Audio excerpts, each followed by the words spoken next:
తనపై అక్రమ కేసులు పెట్టడంతో పాటు మానసిక వేదనకు కారణమయ్యారంటూ గత ప్రభుత్వంలో కీలకంగా వ్యవహరించిన 11 మందికి retired IPS A B Venkateswara Rao legal నోటీసులు ఇచ్చారు. దీనికి సంబంధించి పూర్తి సమాచారం మా ఏపీ బ్యూరో చీఫ్ రామారావు అందిస్తారు. రామారావు, శంకరి వైసీపీ ప్రభుత్వ హయాంలో తనపై అక్రమ కేసులు పెట్టడమే కాకుండా బ్లూ మీడియాకి తన గురించి తప్పుడు సమాచారం ఇచ్చిన వారందరిపై కూడా రిటైర్డ్ డీజీ ఏబీ వెంకటేశ్వరరావు ఈ రోజు లీగల్ నోటీసులు పంపించారు. అప్పటి డీజీపీ గౌతమ్ సవాంగ్, అప్పటి మాజీ డీజీపీ ఆర్పీ ఠాకూర్ తో పాటు అప్పట్లో సిఐడి ఇప్పుడు సిఐడి డీజీగా ఉన్న రవిశంకర్ అన్నారు. అప్పట్లో సిఐడి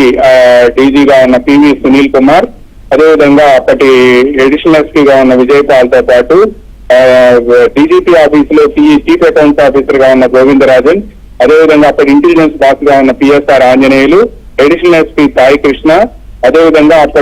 అప్పట్లో సీనియర్ ఐపీఎస్ అధికారిగా ఉన్న రఘురామరెడ్డితో పాటు అప్పట్లో సీఎం జగన్ కి